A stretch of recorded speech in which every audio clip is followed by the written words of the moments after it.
Hello everyone, welcome to my YouTube channel Coaching Mark. आज के इस लेक्चर में हम लोग देखने वाले हैं कि मिखाइल गोर्बाचेव कौन थे, उन्होंने यूएसएसआर के अंदर कौन कौन से रिफॉर्म्स किए, उन रिफॉर्म्स का क्या इम्पैक्ट आया और आखिर क्यों मिखाइल गोर्बाचेव पे आरोप लगाया गया कि यूएसएसआर का डिसोल्यूशन उनकी वजह से हुआ। क्या ये आरोप सही थे या गलत थे, यही सब कुछ जानने की कोशिश आज हम लोग करेंगे। होप सो कि आपने लास्ट लेक्चर जो है वो बड़े अच्छे से देख लिया होगा, आप उन बातों को बड़े अच्छे से समझ गए होंगे और एक मजबूत फाउंडेशन इस लेसन के रिगार्डिंग हमारी पहले से बन चुकी होगी। चलिए स्टार्ट करते हैं आज का हमारा वर्क। और पहला टॉपिक जो आज हम डिस्कस करेंगे वो यही कि ये जो मिखाइल गोर्बाचेव थे ये आखिर थे कौन। अब देखो, मिखाइल गोर्बाचेव की जब हम बात करते हैं तो एक तरह से हम बोल सकते हैं कि यूएसएसआर के अंदर इनकी एंट्री जो है एक हीरो की तरह होती है, एक नायक की तरह होती है। और आते ही ये डिसाइड करते हैं कि मुझे यूएसएसआर के अंदर रिफॉर्म्स करने हैं, क्योंकि इन्होंने देखा कि जो वेस्टर्न वर्ल्ड है, जो यूएसए है, वहाँ पे आईटी रिवॉल्यूशन चल रहा है और यूएसएसआर के अंदर वैसा कुछ है नहीं, यूएसएसआर थोड़ा सा पीछे है। तो इन्होंने देखा कि भाई अगर यूएसएसआर को यूएसए के बराबर लाना है तो हमें कुछ सुधारों की जरूरत है, हमारी पॉलिटिकल स्ट्रक्चर में भी और हमारी इकोनॉमी में भी। तो वो सारे रिफॉर्म्स ये जो है करने की कोशिश करते हैं। लेकिन पहले देख लेते हैं मिखाइल गोर्बाचेव है कौन। तो आप लोग देखेंगे कि मार्च 1985 में, एग्जाम पॉइंट ऑफ व्यू से ये वाली बात इंपॉर्टेंट है कि मार्च 1985 में जो मिखाइल गोर्बाचेव है वो जनरल सेक्रेटरी बनते हैं। अब आप पूछोगे जनरल सेक्रेटरी तो बन गए, लेकिन किसके जनरल सेक्रेटरी बने? तो हम लोग बताएंगे कि ये जो है कम्युनिस्ट पार्टी के जो है जनरल सेक्रेटरी बनते हैं। अब एक बात जो आपको यहां से समझनी है और याद रखनी है, यूएसएसआर के अंदर हमारी तरह प्रधानमंत्री, राष्ट्रपति नहीं होते थे। यूएसएसआर के अंदर जो कम्युनिस्ट पार्टी का जनरल सेक्रेटरी होता था, जो महासचिव होता था कम्युनिस्ट पार्टी का, वही सर्वे सर्वा होता था, सारी पावर्स वही इंजॉय करता था, सारी पावर्स उसी के पास होती थी। तो आप कहोगे सबसे शक्तिशाली जो पद था वो जनरल सेक्रेटरी का ही था। तो मार्च 1985 में जनरल सेक्रेटरी बन गए कौन? Mikhail Gorbachev. किसके बने? कम्युनिस्ट पार्टी के बने।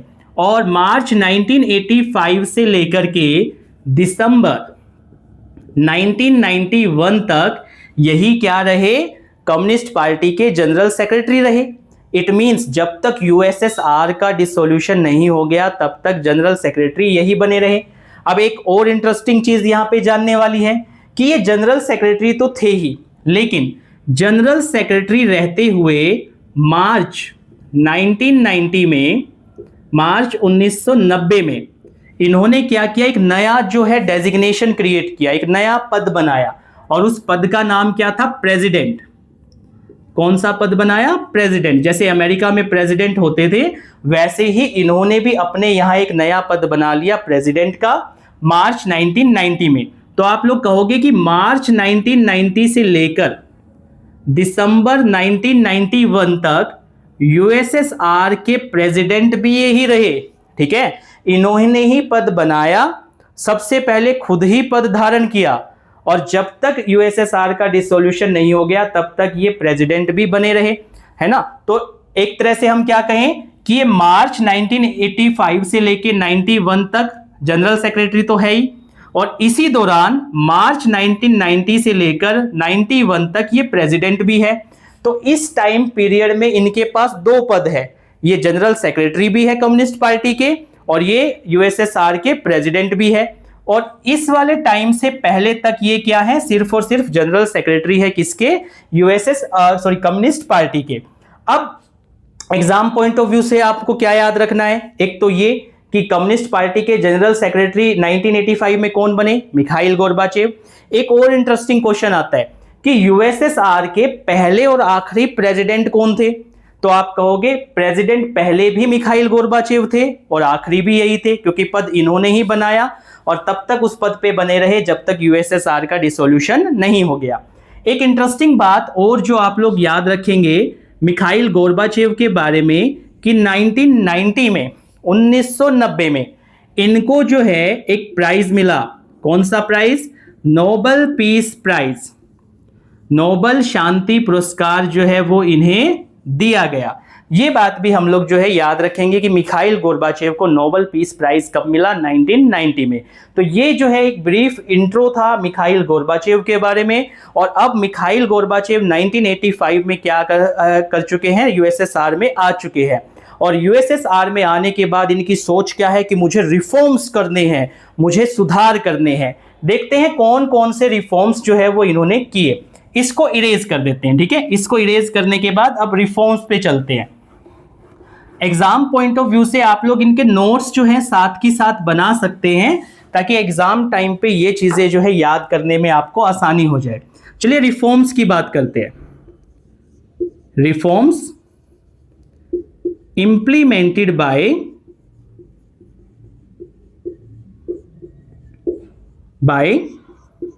Mikhail Gorbachev. अब देखो इन्होंने काफी सारे जो है रिफॉर्म्स किए थे। आप कहोगे इन्होंने अपनी पॉलिटिकल स्ट्रक्चर में जो है रिफॉर्म किए, अपनी इकोनॉमी में रिफॉर्म करने की इन्होंने जो है कोशिश की, और उसके अलावा जो है लोगों की लिबर्टी, लोगों की स्वतंत्रता को बढ़ाने के लिए भी इन्होंने जो है क्या किए, रिफॉर्म्स किए। तो वो सारी चीजें अब जो है हम लोग देखते हैं, वन बाय वन देखते हैं, ठीक है।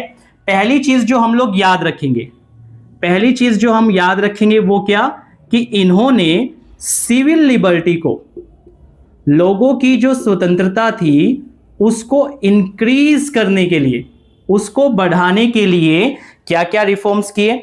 इन्होंने एक पॉलिसी बनाई, और वर्ल्ड फेमस पॉलिसी है वो, उसका नाम याद रखना है, एग्जाम पॉइंट ऑफ व्यू से बड़ी इंपॉर्टेंट है। पॉलिसी का नाम है ग्लासनोस्ट।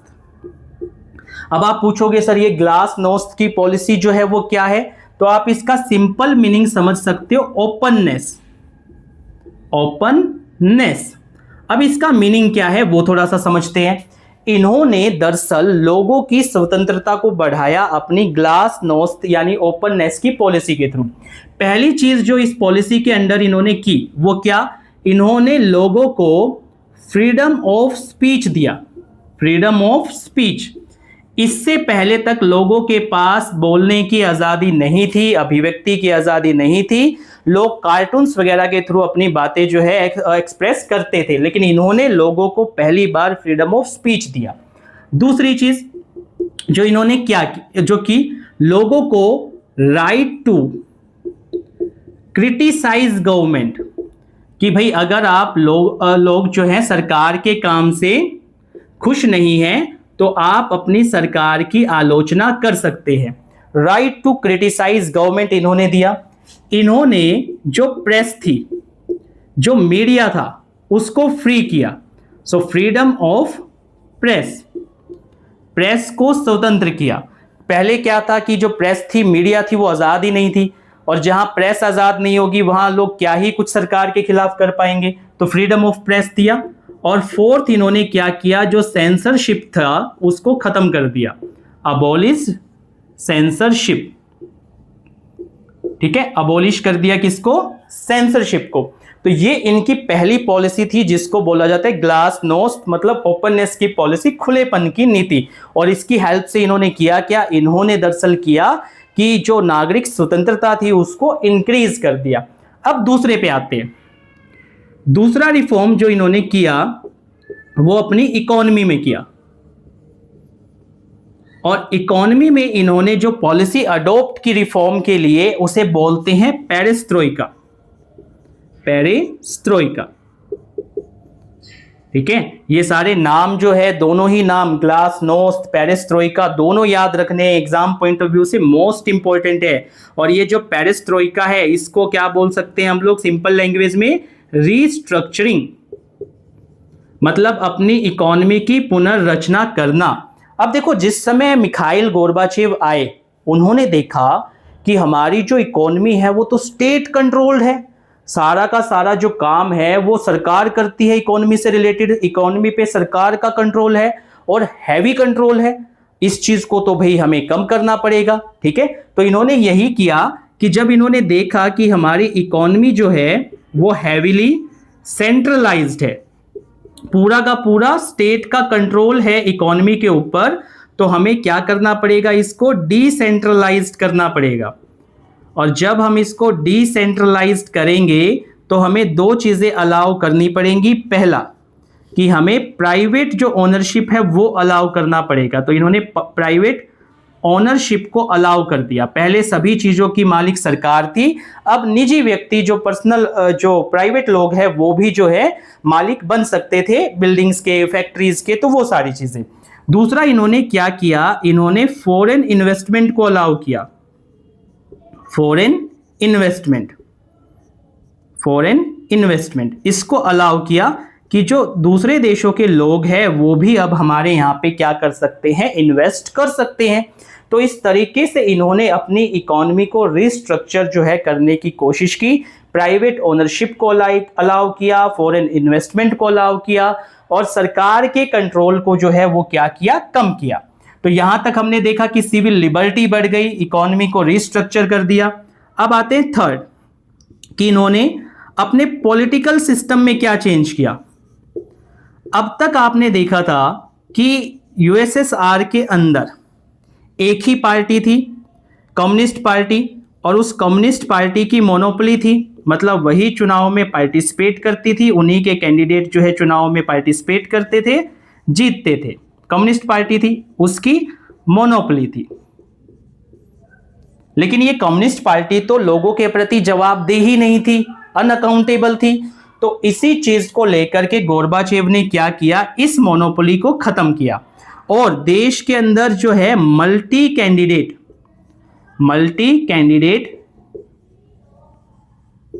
इलेक्शंस अलाउ किए। एक तरह से तो आप कह सकते हो कि मल्टी पार्टी सिस्टम शुरू किया। उन्होंने दरअसल किया क्या कि जो कम्युनिस्ट पार्टी की मोनोपोली थी उसको जो है खत्म कर दिया। अब चुनाव के अंदर केवल और केवल कम्युनिस्ट पार्टी भाग नहीं लेगी, दूसरी पार्टियां भी भाग ले सकती है। तो एक तरह से मल्टी पार्टी सिस्टम आ गया। और दूसरी चीज ये कि हर सीट पे, जिस भी सीट पे चुनाव होता था उस पे पहले कम्युनिस्ट पार्टी का कैंडिडेट खड़ा होता था, लेकिन अब जो निर्दलीय उम्मीदवार है या जो रिफॉर्मर्स है उसी की तरह, मिखाइल गोर्बाचेव की तरह, वो लोग भी खड़े हो सकते हैं। तो मल्टी कैंडिडेट इलेक्शंस जो है उसने क्या कर दिए, अलाउ करा दिए। तो इसी तरीके से उसने क्या किया, अपने इस तरीके से पॉलिटिकल सिस्टम को थोड़ा सा जो है रिफॉर्म करने की कोशिश की। इसके बाद बात करते हैं हम लोग किसकी, फॉरेन पॉलिसी की। ठीक है, फॉरेन पॉलिसी में तो आप लिखोगे चेंजेस इन फॉरेन पॉलिसी। अब उसने क्या किया, अपनी फॉरेन पॉलिसी में चेंजेस किए। फॉरेन पॉलिसी, अब फॉरेन पॉलिसी के जब उसके चेंजेस हम लोग देखेंगे तो उसने क्या किया। पहली चीज उसने डिसाइड किया कि भाई अब मैं पुराने यूएसएसआर की तरह यूएसए वगैरह से अपने जो रिलेशंस है वो खराब करके नहीं चलूंगा, मैं उनको इंप्रूव करूंगा, उनको अच्छा करूंगा। तो पहली चीज उसने यही की, ही इंप्रूव्ड, क्या चीज को इंप्रूव किया, रिलेशंस विद वेस्टर्न वर्ल्ड, या सीधा लिख सकते हो विद वेस्टर्न कंट्रीज। तो उसने वेस्टर्न कंट्रीज के साथ अपने रिलेशंस जो है इंप्रूव किए, और स्पेशली किसके साथ इंप्रूव करने की कोशिश की, बता सकते हो किसके साथ, यूएसए के साथ, स्पेशली विद यूएसए। एक चीज। दूसरी चीज उसने क्या की, उसने जो अफगानिस्तान में अपनी सेनाएं भेज रखी थी यूएसएसआर ने, जो ईस्टर्न यूरोप में सेनाएं गई हुई थी यूएसएसआर की, वो वापस बुला ली ताकि तनाव कम हो। ठीक है, तो ईस्टर्न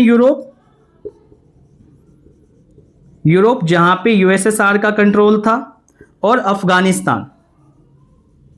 अफगानिस्तान यहां से अपनी जो आर्मी थी उसको विड्रॉ कर लिया,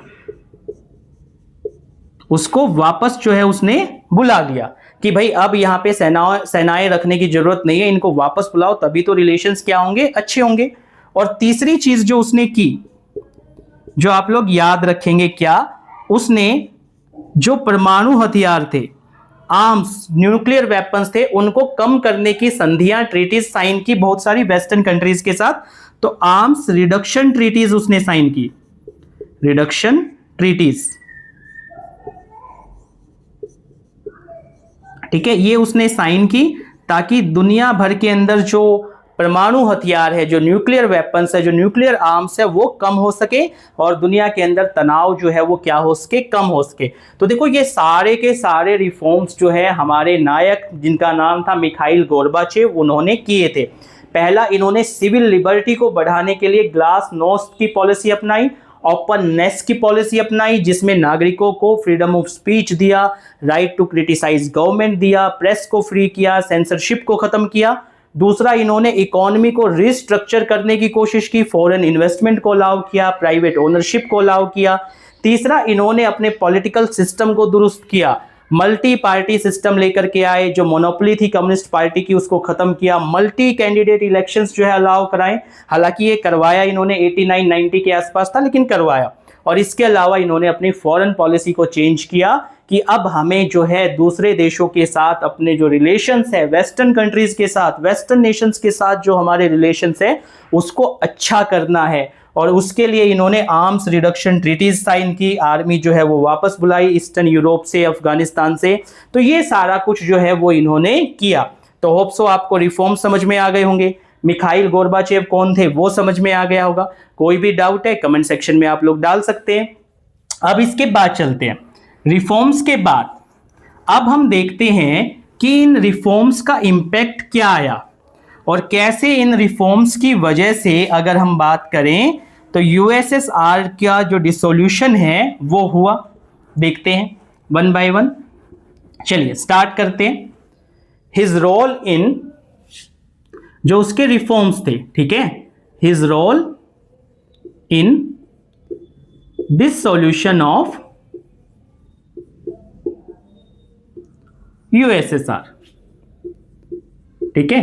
तो वैसे तो देखो मैं आपको बता दूं, डायरेक्ट रोल तो उसका कुछ था नहीं, लेकिन इनडायरेक्ट रोल था। मतलब उसने जो रिफॉर्म्स किए थे उनकी वजह से कहीं ना कहीं ये जो यूएसएसआर का डिसोल्यूशन है इसमें थोड़ा सा हेल्प हुआ था, ठीक है। वो क्या क्या थे वो अब एक बार देखते हैं। पहला रोल जो था वो ये कि उसके रिफॉर्म्स की वजह से क्या हुआ, राइज इन या rise of nationalism, rise of nationalism and demands for independence।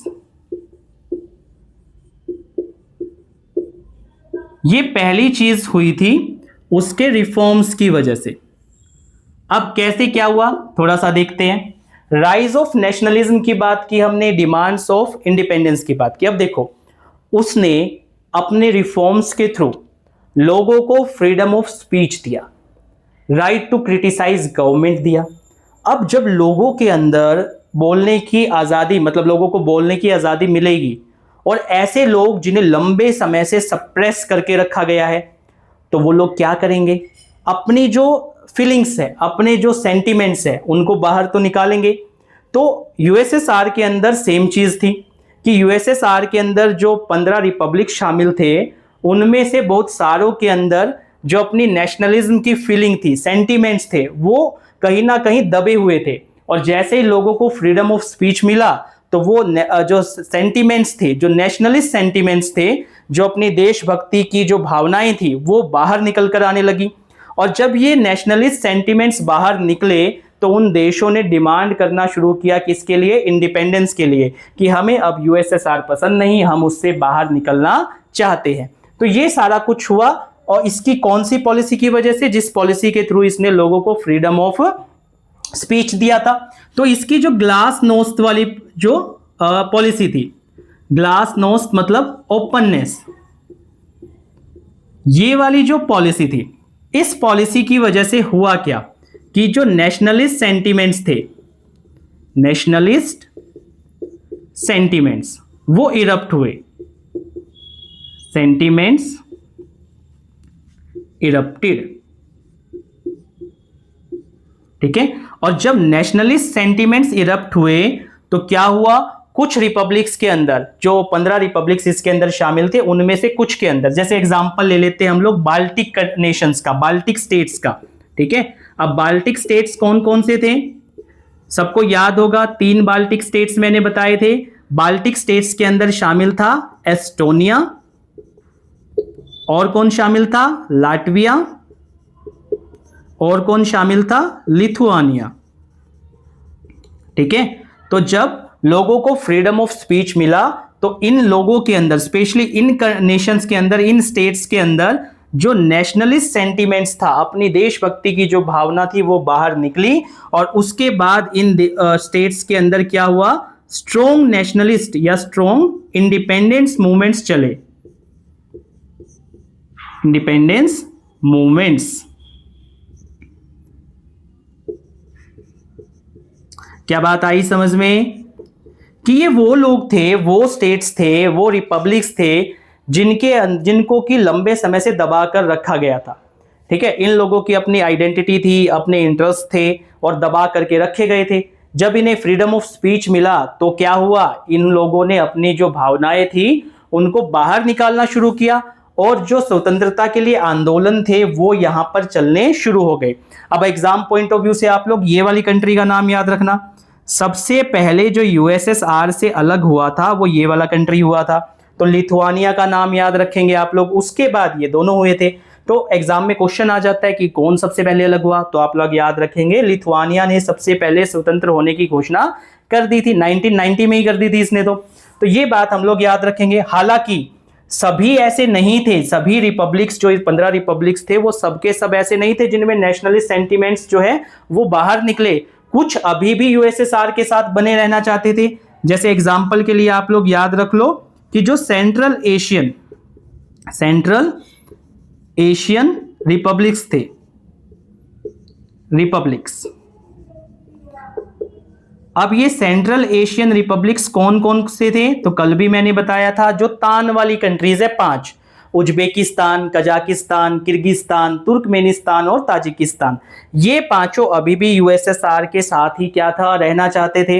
इनकी ज्योग्राफी कुछ ऐसी है, ठीक है, इनकी लोकेशन कुछ ऐसी है कि इनको बेनिफिट तभी मिलेगा जब ये उस साइड रहेंगे। तो इस वजह से ये लोग अभी भी कहां रहना चाहते थे? यूएसएसआर के साथ। लेकिन ये वाले जो स्टेट्स थे, ये वाले जो रिपब्लिक्स थे, ये अभी भी क्या चाहते थे? इंडिपेंडेंस चाहते थे। तो यहाँ पे इंडिपेंडेंस मूवमेंट हुए। तो एक बात समझ में आ गई कि उसने जो रिफॉर्म किए, उन रिफॉर्म्स की वजह से नेशनलिज्म की जो भावना है वो बढ़ी और इंडिपेंडेंस के लिए जो डिमांड थी वो होनी शुरू हुई। मतलब लोग जो है वो अपनी सरकार के और यूएसएसआर के, अपनी साम्यवादी सरकार और यूएसएसआर दोनों के खिलाफ होने शुरू हो गए थे। ये तो पहला आ गया। अब बात करते हैं दूसरे की। जब सेकंड बात करते हैं तो सेकंड में क्या देखेंगे? हमने कहा कि उसने इकोनॉमी को रिस्ट्रक्चर किया, है ना, उसने अपनी इकोनॉमी को चेंज करने की कोशिश की।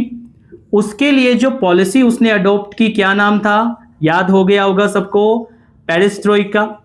मींस क्या? रिस्ट्रक्चरिंग। अब होना क्या चाहिए था कि ये जो पॉलिसी उसने अडॉप्ट की है, ये वाली पॉलिसी जो उसने अडॉप्ट की है, इस पॉलिसी की वजह से जो इकोनॉमी है उसमें सुधार होना चाहिए।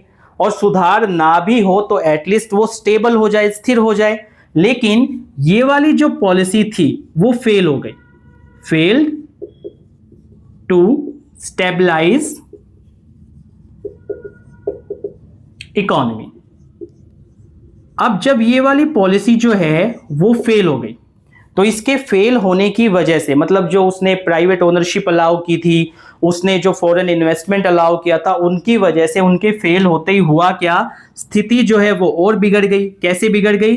पहला क्या कि जो कंज्यूमर गुड्स थे, कंज्यूमर गुड्स मतलब लोगों की जो डेली नीड्स की जो चीजें होती है, जिनका लोग यूज करते हैं, उनकी शॉर्टेजेस धीरे धीरे बढ़ती गई। शॉर्टेज बढ़ती गई। और शॉर्टेज बढ़ने का कारण मैंने आपको बताया था कि यूएसएसआर का सारा पैसा तो युद्ध में जा रहा था, अफगानिस्तान वाले वॉर में। यूएसएसआर का पैसा आर्म रेस में जा रहा था, न्यूक्लियर वेपन्स बनाने में। तो पैसा वहां जाएगा तो बाकी जो देश की इंडस्ट्रीज थी उनमें प्रोडक्टिविटी वगैरह कम हो गई, उनमें सुधार हुआ नहीं और जनसंख्या बढ़ती गई। तो वैसे ही एक समय ऐसा आ गया जब कंज्यूमर गुड्स की क्या हो गई? शॉर्टेज हो गई। कंज्यूमर गुड्स की शॉर्टेज होने की वजह से एक बड़ा अच्छा सीन बन जाता है। एक मूवी में आपने देखा होगा, कई सारी मूवीज में, कि लोग जो है घंटों लाइनों में खड़े हैं दुकानों के आगे ताकि वो अपना राशन वगैरह ले सके। तो यहाँ पे भी यही हुआ, लॉन्ग क्यूज जो है वो ओपनली देखी जाने लगी। ठीक है, लंबी लंबी लाइनें जो है दुकानों के आगे जो सामान लेने वालों की थी वो लगने लग गई, और उसकी वजह से लोगों में फ्रस्ट्रेशन बढ़ता है। आप में से भी काफी सारे लोगों ने ये देखा होगा, काफी सारे बच्चों ने ये देखा होगा कि जब आप लंबे समय तक किसी लाइन में लगते हैं तो आपके अंदर जो फ्रस्ट्रेशन है, जो गुस्सा है, वो क्या हो जाता है, बढ़ जाता है। तो वही सब कुछ यहाँ पे हुआ। तो उसकी वजह से भी जो लोग हैं उनका मोह भंग होना शुरू हुआ यूएसएसआर की सरकार के प्रति, यूएसएसआर के प्रति, कि यहाँ तो इकोनॉमी जो है वो खराब होती जा रही है, सुधार कैसा हुआ। तो ये दूसरी चीज थी जिसकी वजह से लोग जो हैं वो थोड़े से डिसअपॉइंटेड हुए। तो पहला तो क्या कि इसके सुधारों की वजह से, इसके रिफॉर्म्स की वजह से नेशनलिज्म की जो भावना है वो बढ़ गई, आजादी चाहिए थी कुछ रिपब्लिक्स को। दूसरा क्या कि जो लोग थे पूरे यूएसएसआर के अंदर, उसके कंट्रोल वाले स्टेट्स के अंदर, उनमें इकोनॉमी को लेकर के डिसअपॉइंटमेंट था क्योंकि इकोनॉमी अच्छा परफॉर्म नहीं कर रही थी। अब बात करते हैं तीसरी चीज की, इनको इरेज कर देता हूं। समझ में आ गए होंगे आपको, ना समझ में आए हो तो आप लोग अगेन क्या है, कमेंट सेक्शन ओपन है, अपना कमेंट जो है, अपना जो क्वेश्चन है, डाउट है, वो उसमें डाल सकते हैं, हम उसको रिजॉल्व करने की कोशिश करेंगे। चलिए अब बात करते हैं इसके आगे। अब एक और अच्छी चीज होती है जिसकी वजह से आप कह सकते हो कि जो ये यूएसएसआर का डिसोल्यूशन है, ठीक है, वो एक तरह से तय हो जाता है। ठीक है, तो वो क्या था, अगस्त के अंदर, अगस्त 1991 में। ठीक है, अब ये जो रिफॉर्म कर रहा है मिखाइल गोर्बाचेव, इससे सभी खुश तो होंगे नहीं। जो कम्युनिस्ट पार्टी के कंजर्वेटिव लीडर्स थे वो खासे नाराज थे, और जब वो जो कम्युनिस्ट पार्टी के कंजर्वेटिव लीडर्स थे वो नाराज हो गए तो उन्होंने डिसाइड किया कि हम इसका तख्ता पलट कर देते हैं, मिखाइल गोर्बाचेव को हटा देते हैं। तो अगस्त 1991 में क्या हुआ, कू हुआ। यहाँ पे इसको कू वर्ड बोला जाता है। ठीक है, इसको क्या बोलेंगे, कू, पी साइलेंट रहता है। इसका मतलब होता है तख्ता पलट। जैसे आपने मिलिट्री कू के बारे में सुना होगा, सैन्य तख्ता पलट, कि आर्मी आती है और सरकार को हटा देती है और शासन पे अपना कब्जा कर लेती है। तो अगस्त 1991 के अंदर एक कू ऑर्गेनाइज किया जाता है, कहां पे, यूएसएसआर के अंदर, मिखाइल गोर्बाचेव को हटाने के लिए। लेकिन ये जो कू है ये फेल हो जाता है, फेल हो जाता है, सक्सेसफुल नहीं हो पाता। लेकिन इस कू की वजह से, इस तख्ता पलट की वजह से होता क्या है कि जो सेंट्रल अथॉरिटी है यूएसएसआर की, यानी कि जो जनरल सेक्रेटरी थे कम्युनिस्ट पार्टी के, बाद में जो मिखाइल गोर्बाचेव प्रेसिडेंट का पद भी उन्होंने बनाया, तो एक तरह से कहो कि मिखाइल गोर्बाचेव की पावर जो है वो कम हो जाती है। ठीक है, कम्युनिस्ट पार्टी की पावर जो है वो कम हो जाती है। तो सेंट्रल अथॉरिटी क्या हो जाती है, वीक हो जाती है। क्या हो जाती है, वीक हो जाती है। और उसकी जगह जो पावर है वो कहां ट्रांसफर होनी शुरू हो जाती है, जो रीजनल लीडर्स थे, रीजनल लीडर्स। जैसे एक एग्जांपल भी मैं आपको देता हूं, जैसे रशिया का एग्जांपल ले लो, रशियन रिपब्लिक का, ये भी यूएसएसआर का एक पार्ट था। ठीक है, तो यहां के जो लीडर थे, ठीक है, यहां के लीडर का नाम था बोरिस येल्त्सिन। ठीक है, तो ऐसे ऐसे जो रीजनल लीडर्स थे, जो रीजनल लीडर्स थे, ठीक है, 15 रिपब्लिक्स थे, उनके अपने अपने लीडर्स थे। तो वो जो लीडर्स है वो जो है खासे क्या हो जाते हैं, स्ट्रोंग हो जाते हैं। उन लीडर्स के पास पावर जो है वो जानी शुरू हो जाती है। और जो सेंट्रल अथॉरिटी थी, जैसे मिखाइल गोर्बाचेव अभी जनरल सेक्रेटरी थे, प्रेसिडेंट भी थे 1990 के बाद, तो उनकी पावर्स कम होती है, रीजनल लीडर्स की पावर बढ़ती है। और इसी वजह से ये लोग ये अगस्त को ऑर्गेनाइज कर पाते हैं क्योंकि इनके पास पावर होती है। तो आप लोग एक क्वेश्चन ये भी आ जाता है कि अगस्त को लीड किसने किया था, बोरिस येल्त्सिन ने किया था। अगस्त कू का आरोप किस पे लगाया जाता है कि ये तख्ता पलट की कोशिश किसने करवाई थी, बोरिस येल्त्सिन ने करवाई थी। तो ये बातें आप लोग याद रखेंगे, अगस्त कू का जो लीडरशिप था वो बोरिस येल्त्सिन ने किया था। तो एक तरह से ये सारा उसका रोल था यूएसएसआर के डिसोल्यूशन में। ठीक है, डायरेक्ट रोल तो नहीं था लेकिन इनडायरेक्ट रोल था, क्योंकि वो चीजों को उस तरह से नहीं संभाल पाए जिस तरीके से पुराने जो यूएसएसआर के जो कम्युनिस्ट पार्टी के जनरल सेक्रेटरी होते थे उन्होंने संभाली थी। ठीक है। तो चीजों को वैसे नहीं संभाल पाए, इस वजह से कहीं ना कहीं यूएसएसआर के डिसोल्यूशन का रोड मैप जो है वो तैयार हुआ। तो होप सो ये वाली बातें आपको समझ में आ गई होंगी कि उनका रोल क्या था, इनडायरेक्ट रोल था, और उसके अंदर मैंने जो पॉइंट्स थे वो आप लोगों को बता दिए। अब उसके बाद reasons behind dissolution of USSR, ठीक है। हालांकि ये सारी चीजें मैं पहले आपको बता चुका हूं, तो हम बस थोड़ा सा इसके ऊपर डिस्कशन कर लेते हैं। Reasons behind dissolution of USSR. अब देखो, जब हम लोग रीजंस की बात करते हैं, reasons behind dissolution of USSR, तो जनरली हम सारे पढ़ ही चुके हैं। एक बार बस मैं रिकॉल करा देता हूं। जैसे पहला रीजन जिसकी अगर हम बात करें तो क्या कर सकते हो, इकोनॉमी को ले लो। अब ये सारी बातें आपको पता है कि यूएसएसआर की इकोनॉमी अच्छी नहीं थी। क्यों अच्छी नहीं थी? क्योंकि सारा पैसा जो है वो या तो वॉर में जा रहा था, जैसे अफगानिस्तान वॉर, या तो उन कंट्रीज की तरफ जा रहा था जिन पे यूएसएसआर का कंट्रोल था, जैसे ईस्टर्न यूरोप। ईस्टर्न यूरोप की कंट्रीज जो है वो पिछड़ी हुई थी, बैकवर्ड थी, और यूएसएसआर उन पे अपना कंट्रोल बनाए रखने के लिए अपना पैसा उन पे स्पेंड कर रहा था। अफगानिस्तान वॉर हो, ईस्टर्न यूरोप की कंट्रीज को भेजे जाने वाला पैसा हो, ये सारी की सारी चीजें जो है इकोनॉमी को क्या कर रही थी, वीक कर रही थी, यूएसएसआर के ऊपर एक बर्डन क्रिएट कर रही थी। और इसी वजह से वहां पे कंज्यूमर गुड्स की शॉर्टेज हो गई, और वो सारा कुछ हुआ कि लोग जो है फ्रस्ट्रेटेड हो गए। तो एक रीजन तो हो गया कि इकोनॉमी जो थी वो खराब स्थिति में थी। दूसरा, अगर मैं आपसे बात करूं तो पॉलिटिकल स्ट्रक्चर, या तो आप कह सकते हो पॉलिटिकल सिस्टम जो था यूएसएसआर का, आप सबको पता है, अभी तक हमने पढ़ा, कम्युनिस्ट पार्टी की मोनोपोली है ना। कम्युनिस्ट पार्टी अनअकाउंटेबल है, लोगों के प्रति जवाबदेह नहीं है। कम्युनिस्ट पार्टी के जो लीडर्स थे, एक चीज और जिसकी वजह से लोगों में गुस्सा था कि जो कम्युनिस्ट पार्टी के लीडर्स थे उनको कुछ विशेष अधिकार मिलते थे, प्रिविलेजेस मिलते थे। तो लोगों को कभी लगा ही नहीं कि भाई हमारा एक पॉलिटिकल सिस्टम है या हमारा सरकार से एक जुड़ाव है, लोगों को कभी लगा ही नहीं। तो उनका पॉलिटिकल सिस्टम दूसरा कारण हो गया, कम्युनिस्ट पार्टी की मोनोपोली थी, वो चीज हो गई। तीसरी चीज अगर हम जिसकी बात कर सकते हैं, ठीक है, इकोनॉमी और पॉलिटिकल सिस्टम के अलावा जो नॉलेज थी लोगों की, नॉलेज ऑफ पीपल, या तो आप कह सकते हो इंफॉर्मेशन जो लोगों के पास थी वो धीरे धीरे बढ़नी शुरू हुई। पहले लोगों को बताया जाता था यूएसएसआर के अंदर जो थे या यूएसएसआर के कंट्रोल में जो थे कि भाई जो यूएसएसआर की व्यवस्था है वो सबसे अच्छी है। लेकिन धीरे धीरे लोगों को पता लगा कि वेस्टर्न वर्ल्ड नाम की भी जगह है और वहां पे कितनी तरक्की है, लोगों के पास आजादी है। और जब लोगों को वो सारी चीजें पता चली तो वो उसके प्रति जो है आकर्षित हुए, अट्रैक्ट हुए, और अपनी सरकारों का उन्होंने विरोध करना शुरू किया। तो एक रीजन ये भी हो सकता है। इसके अलावा एक रीजन होता है ये कि जो मिखाइल गोर्बाचेव थे, मिखाइल गोर्बाचेव, उन्होंने जो रिफॉर्म्स किए, उन रिफॉर्म्स को लेकर के दो तरह की राय थी। एक राय वो जो लोगों की थी, एक राय वो जो कम्युनिस्ट लीडर्स की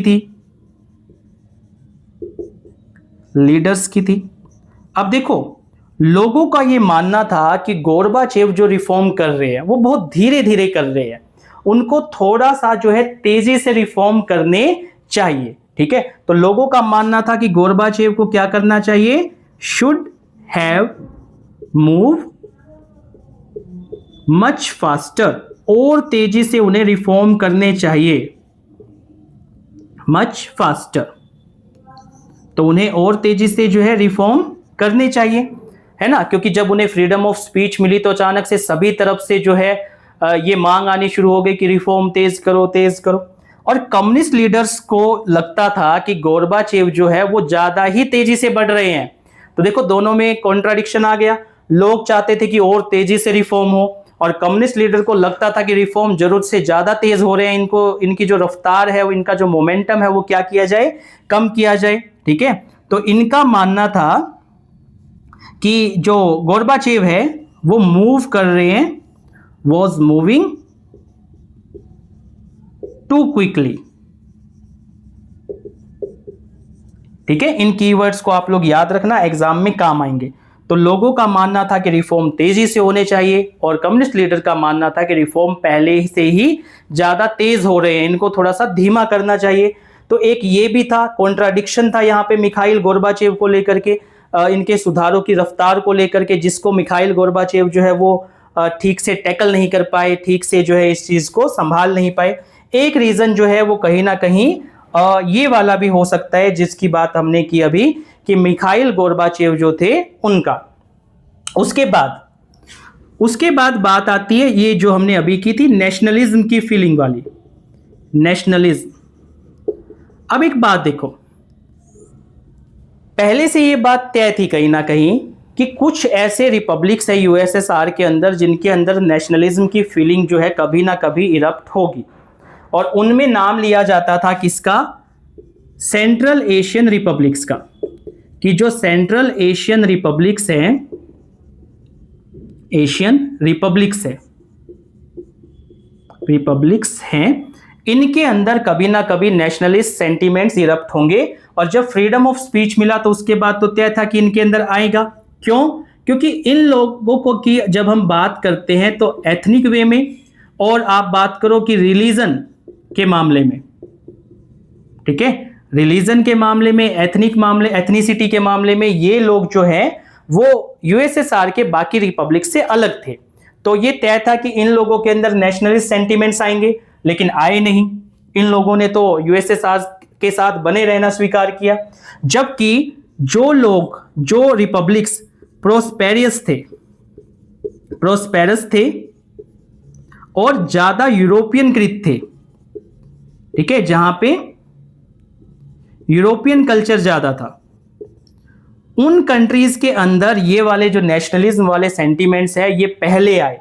जैसे एग्जांपल के तौर पर बाल्टिक स्टेट्स का एग्जांपल ले लो, बाल्टिक स्टेट्स का, है ना, जो लिथुआनिया, एस्टोनिया, लाटविया थे, रूस था, यूक्रेन था, बेलारूस था। तो इन कंट्रीज के अंदर, इन रिपब्लिक्स के अंदर जो नेशनलिस्ट सेंटीमेंट्स थे वो पहले आए। तो ये भी एक चीज थी। अब इनके अंदर नेशनलिस्ट सेंटीमेंट्स क्यों आए?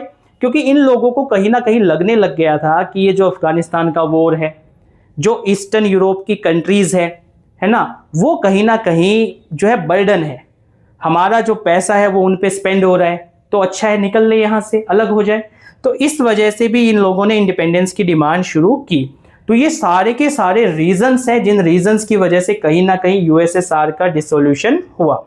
मेन रीजंस आप लोग काउंट कर सकते हो इकोनॉमी और पॉलिटिकल, ठीक है, इकोनॉमी की दुर्दशा, पॉलिटिकल सिस्टम का अच्छा न होना, ये मेन कारण थे। उसके बाद मिखाइल गोर्बाचेव के रिफॉर्म्स होते ना होते बाद की बात है, लेकिन उससे पहले ही कहीं ना कहीं डिसोल्यूशन का जो रोड मैप है वो तैयार हो चुका था, क्योंकि इकोनॉमी खराब थी, पॉलिटिकल सिस्टम जो है वो अच्छे से काम नहीं कर रहा था, अनअकाउंटेबल था। तो ये रीजंस आपको समझ में आ गए होंगे।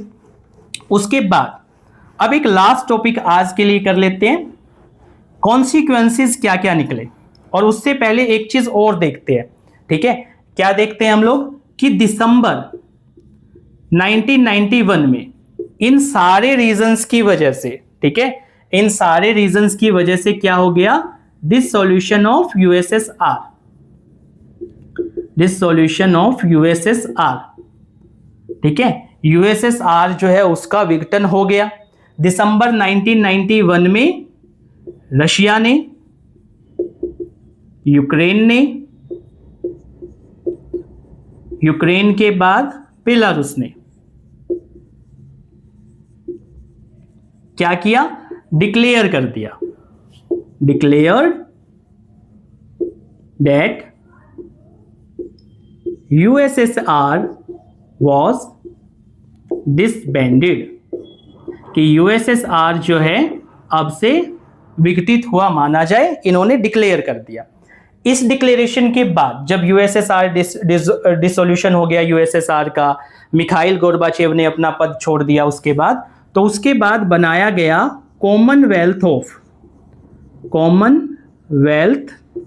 ऑफ इंडिपेंडेंट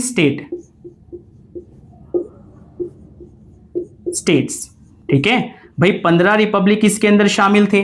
अब वो 15 रिपब्लिक यूएसएसआर के डिसोल्यूशन के बाद इंडिपेंडेंट है, तो उनको मिला करके कॉमनवेल्थ ऑफ इंडिपेंडेंट स्टेट्स बनाया गया। हालांकि पहले इसमें सेंट्रल एशियन कंट्रीज जो 5 मैंने बताई ना, उज्बेकिस्तान, किर्गिस्तान, कजाकिस्तान, तुर्कमेनिस्तान और ताजिकिस्तान, वो शामिल नहीं थी। लेकिन बाद में उस इशू को रिजोल्व कर लिया गया। कैसे?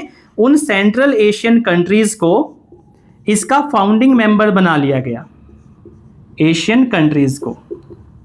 अब वो पहले शामिल क्यों नहीं थी? क्योंकि वो तो यूएसएसआर के साथ बने रहना चाहती थी। तो सेंट्रल एशियन कंट्रीज का जो ये मुद्दा था, इनको क्या बना लिया गया? Founding members. ठीक है, तो बात समझ में आई कि दिसंबर 1991 में यूएसएसआर का डिसोल्यूशन हो गया। जो कंट्रीज उससे अलग हुई उन्होंने कॉमनवेल्थ ऑफ इंडिपेंडेंट स्टेट्स बनाया। सेंट्रल एशियन कंट्रीज यूएसएसआर के साथ बनी रहना चाहती थी, तो ये एक मुद्दा बन गया कि इनका क्या होगा। तो इनको भी क्या किया गया? फाउंडिंग मेंबर्स जो है कॉमनवेल्थ ऑफ इंडिपेंडेंट स्टेट्स बना लिया गया। अब उसके बाद जो सक्सेसर स्टेट बना कि भाई यूएसएसआर तो अब रहा नहीं, तो उसकी जिम्मेदारी कौन निभाएगा? तो जो सक्सेसर स्टेट बनाया गया यूएसएसआर का, वो रशिया को बना दिया गया कि रशिया अब से यूएसएसआर का प्रतिनिधि है, मतलब यूएसएसआर का उत्तराधिकारी राज्य है। ठीक है, उत्तराधिकारी राज्य बोलेंगे इसको, सक्सेसर स्टेट है। और क्योंकि रशिया अब सक्सेसर स्टेट था यूएसएसआर का, तो इसको एक तो सिक्योरिटी काउंसिल में सीट मिल गई। यूएन की जो सिक्योरिटी काउंसिल थी उसमें 5 परमानेंट मेंबर होते हैं, उनमें से एक परमानेंट मेंबर यूएसएसआर भी था। तो सिक्योरिटी काउंसिल में जो परमानेंट सीट है वो अब रशिया को मिल गई यूएसएसआर की जगह। दूसरा, रशिया ने एक्सेप्ट किया ऑल इंटरनेशनल ट्रीटीज, जितनी भी ट्रीटीज यूएसएसआर ने की थी। ठीक है, इंटरनेशनल ट्रीटीज एंड कमिटमेंट्स, जो भी वचन जो है यूएसएसआर ने दे रखे थे। ठीक है, और जितनी भी इंटरनेशनल ट्रीटीज यूएसएसआर ने कर रखी थी, रशिया ने कहा कि मैं अब से उन सबको निभाऊंगा। तो बस बात खत्म हो जाती है। सक्सेसर स्टेट जो है वो कौन बन गया? रशिया बन गया। क्या ये बातें आ गई आपको समझ में? तो ये सारी चीजें हुई जब यूएसएसआर का डिसोल्यूशन हो गया, कॉमनवेल्थ ऑफ इंडिपेंडेंट स्टेट बना, और रशिया जो है उनका क्या बन गया? सक्सेसर स्टेट जो है वो बन गया। क्या क्लियर है? अब उसके बाद बात करते हैं कॉन्सिक्वेंसेस की। एग्जाम में ये भी क्वेश्चन बन जाता है, ये बातें जो अभी मैंने लिखी है। क्वेश्चन कैसे आता है कि old Soviet union was dead and buried. ठीक है, कि जो पुराना सोवियत यूनियन था वो खत्म हो चुका है, डेड हो चुका है, ब्यूरिड हो चुका है। तो उसमें ये सारी बातें हमें लिखनी होती है। अब उसके बाद लास्ट टॉपिक करते हैं आज के लिए, कॉन्सिक्वेंसेस। चलिए, इजी सा टॉपिक है और आपको पहले से वैसे आपकी फाउंडेशन बन चुकी है, तो आपको समझ में भी आ गया होगा कि क्या क्या कॉन्सिक्वेंसेस रहे होंगे। फिर से देख लेते हैं एक बार। Consequences of dissolution of USSR. ठीक है, कॉन्सिक्वेंसेस क्या क्या निकले। अब कॉन्सिक्वेंसेस की अगर हम बात करें, तो पहला जो कॉन्सिक्वेंस निकला होगा, आप सब लोग जानते ही होंगे कि पहला क्या निकला होगा कि ये जो कोल्ड वॉर चल रहा था ये खत्म हो गया होगा। तो आप पहला कॉन्सिक्वेंस लिख सकते हो, एंड ऑफ कोल्ड वॉर। है ना, दुनिया के अंदर 2 सुपर पावर्स थी, यूएसए, यूएसएसआर। दोनों ने अपने मिलिट्री अलायंस बना रखे थे, लेकिन अब यूएसएसआर रहा नहीं, तो ऑब्वियस सी बात है कोल्ड वॉर भी यूएसएसआर के साथ क्या हो गया? खत्म हो गया। दूसरी चीज, दुनिया के अंदर जब कोल्ड वॉर शुरू हुआ था तो न्यूक्लियर वेपन्स की एक दौड़ शुरू हुई थी, आर्म रेस शुरू हुई थी, वो भी खत्म हो गई। End of arm race. हथियारों की जो होड़ थी वो भी अब क्या हो गई थी? खत्म हो गई थी, क्योंकि यूएसएसआर डिसोल्व हो चुका था, डिसोल्यूट हो चुका था। अब उसके बाद तीसरा पॉइंट, 3 पॉइंट्स अब मैं जो बताने वाला हूं वो इंपॉर्टेंट है। क्या? यूएसएसआर सेकंड सुपर पावर थी, लेकिन अब यूएसएसआर तो है वो डिसोल्यूशन हो चुका है, उसका जो दूसरा वर्ल्ड था या सोशलिस्ट ब्लॉक था वो खत्म हो चुका है। तो अब सिंगल पावर बच गई, सिंगल सुपर पावर बच गई दुनिया के अंदर। ठीक है, तो USA became sole super power. हालांकि दुनिया उस समय सोच रही थी कि भाई यूएसएसआर के डिसोल्यूशन के बाद क्या दुनिया के अंदर जो है मल्टीपोलर वर्ल्ड बनेगा, क्या जो शक्ति है, जो वैश्विक शक्ति है, वो बट जाएगी देशों के बीच में, लेकिन ऐसा हुआ कुछ नहीं। जो यूएसए था वो दुनिया की एकमात्र महाशक्ति बनकर के बैठ गया। तो USA became sole super power. इसके बाद अगला पॉइंट भी यूएसए से रिलेटेड है, क्या कि यूएसए की हेजेमनी एस्टैब्लिश हो गई। ठीक है, यूएस हेजेमनी जो है वो एस्टैब्लिश हो गई दुनिया में। हेजेमनी का मतलब क्या होता है कि लोगों पे आपका कंट्रोल है, लेकिन वो कंट्रोल डर की वजह से नहीं है, वो कंट्रोल इस वजह से है क्योंकि लोगों ने खुद उसको एक्सेप्ट कर रखा है ना, लोगों ने अपनी इच्छा से एक्सेप्ट कर रखा है। तो यूएसए का अट्रैक्शन इतना ज्यादा था कि लोगों ने यूएसए के वर्चस्व को मान लिया, उसके कंट्रोल को मान लिया। तो यूएसए की हेजेमनी जो है एस्टैब्लिश हो गई, एक ये रिजल्ट निकल करके आया। अब जो दो आइडियोलॉजी थी, समझना इस पॉइंट को, दो आइडियोलॉजीज जो यूएसए की थी, आइडियोलॉजीज कौन कौन सी? एक तो कैपिटलिज्म, ठीक है, और दूसरी कौन सी थी? कैपिटलिज्म के अलावा लिबरल डेमोक्रेसी।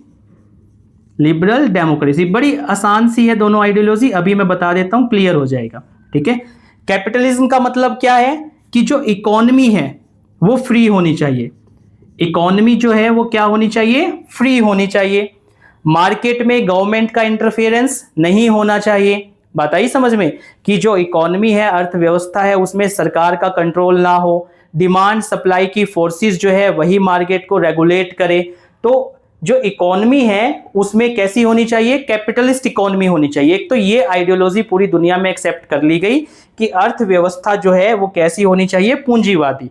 तो कैपिटलिस्ट इकोनॉमी होनी चाहिए। इकोनॉमी कैसी होनी चाहिए? कैपिटलिस्ट होनी चाहिए। एक तो ये वाला जो विचार है वो दुनिया भर में एक्सेप्ट किया जाने लग गया कि अर्थव्यवस्था पूंजीवादी हो, सरकार का इंटरफेरेंस मार्केट में ना हो, डिमांड एंड सप्लाई जो है वो मार्केट को कंट्रोल करे, ये वाली, और प्रॉफिट अर्न करना, ये सारी चीजें। लिबरल डेमोक्रेसी का मतलब क्या है कि जो गवर्नमेंट है वो लिमिटेड हो, लिमिटेड एंड कॉन्स्टिट्यूशनल गवर्नमेंट। एक बात क्या समझ में आई कि जो सरकार है उसका काम बहुत लिमिटेड हो और वो जो भी काम करे वो संविधान के, कॉन्स्टिट्यूशन के दायरे में करे। इसके साथ साथ लोगों के पास राइट्स हो, लोगों के पास क्या हो? अधिकार हो, लिबर्टी हो, आजादी हो। तो ये दो आइडियोलॉजी जो है वो पूरी दुनिया में एक्सेप्ट कर ली गई। दोनों आइडियोलॉजी यूएसए की थी तो दुनिया ने एक्सेप्ट कर ली, है ना। दोनों आइडियोलॉजी को लीड यूएसए कर रहा था। तो कैपिटलिस्ट इकोनॉमी और लिबरल डेमोक्रेसी, ये आइडियोलॉजी दुनिया में क्या हो गई? डोमिनेटेड हो गई। तो ये दो आइडियोलॉजीज याद रखोगे जिन्होंने दुनिया में अपना वर्चस्व स्थापित किया। दोनों आइडियोलॉजीज जो हैं, कैपिटलिस्ट इकोनॉमी वाली और लिबरल डेमोक्रेसी वाली, दोनों ने दुनिया पे अपना जो है एक तरह से अपने प्रति अट्रैक्शन जो है वो बना लिया। क्या बात आ गई समझ में? इसके बाद जो 6th पॉइंट है वो मैं यहां पे लिख रहा हूं, ठीक है, इस साइड लिख रहा हूं मैं 6th पॉइंट। या तो एक काम करते हैं, इसको इरेज कर देते हैं या यहां लिख देते हैं, ठीक है, आप लोग समझ जाना। यहां से 6th पॉइंट यहां पे मैं लिख रहा हूं, नेक्स्ट वाला, ठीक है। हुआ क्या कि जो यूएसएसआर के 15 रिपब्लिक्स थे, ठीक है, वो सब आजाद हो गए थे। अब तो लिखेंगे इमर्जेंस ऑफ न्यू प्लेयर्स। दुनिया के अंदर जो ये नए 15 रिपब्लिक्स थे वो शामिल हो गए, दुनिया में इंडिपेंडेंट होकर के आ गए। तो नए नए प्लेयर्स आए। अब ये जो नए देश आए थे जो यूएसएसआर का पार्ट थे लेकिन अब उससे अलग हो चुके थे, इनकी अपनी आइडेंटिटी थी, अपनी एक पहचान थी। इन सब के अपने अपने इंटरेस्ट थे, अपने अपने कह सकते हो एक तरह से सोच थी, एस्पिरेशन थी कि हमें क्या करना है। और उसकी वजह से इन देशों ने किया क्या, तो आप देख सकते हो, इनको मैं दो पार्ट्स में डिवाइड कर देता हूं। जो ईस्टर्न यूरोप की कंट्रीज थी, ईस्टर्न यूरोपियन कंट्रीज जो पहले यूएसएसआर के कंट्रोल में थी, कंट्रीज टोटल 8 बताई थी मैंने। इन्होंने क्या किया? इन्होंने कहा कि हम या तो ईयू में, ईयू का मतलब होता है यूरोपियन यूनियन, या तो हम लोग क्या करते हैं ईयू में शामिल हो जाते हैं, और इसके साथ साथ हम लोग नाटो, जो नॉर्थ अटलांटिक ट्रीटी ऑर्गेनाइजेशन है, उसका पार्ट बन जाते हैं, ठीक है। तो एक तो क्या हुआ, इन नए प्लेयर्स के इमर्ज होने की वजह से जो यूरोपियन यूनियन था, यूरोपियन संघ था, और जो नाटो था, North Atlantic Treaty Organisation, European Union यूरोपीय देशों का एक समूह है, ठीक है। तो यूरोपियन यूनियन और नाटो का पार्ट बन गए ईस्ट यूरोपियन कंट्रीज, और जो सेंट्रल एशियन कंट्रीज थी, यूरोपियन कंट्रीज के अलावा, ईस्ट यूरोपियन कंट्रीज के अलावा जो सेंट्रल एशियन कंट्रीज थी, एशियन नेशंस थे, कंट्रीज थी। अब आप सबको पता है इन लोगों की भौगोलिक स्थिति ऐसी है कि इनके लिए रशिया, यूएसएसआर ये जरूरी थे। तो इन्होंने अपने जो टाइअप्स थे, अपने जो संबंध थे, वो रशिया के साथ भी बना करके रखे, और इसके साथ साथ यूएसए और चाइना के साथ भी इंप्रूव करने की कोशिश की। तो ये सारा कुछ हुआ इन नए प्लेयर्स के इमर्ज होने की वजह से। इजी सी बात थी, समझ में आ गई होगी। इसको इरेज कर देते हैं और एक लास्ट पॉइंट लिख करके आज का काम जो है वो खत्म करते हैं। फिर उसके बाद का वर्क हम लोग जो है नेक्स्ट वीडियो में करेंगे। इसके बाद क्या हुआ कि जो ये नए 15 रिपब्लिक्स आए थे यूएसएसआर से अलग होकर के, ठीक है, ये रिपब्लिक्स की जो इकोनॉमी थी उसमें क्राइसिस था, उसमें संकट था, ठीक है। 7th पॉइंट डाल देते हैं। कॉन्सिक्वेंस क्या निकला कि जब ये यूएसएसआर से अलग हुए तो इनकी जो इकोनॉमी थी वो क्राइसिस में चली गई, इकोनॉमिक क्राइसिस।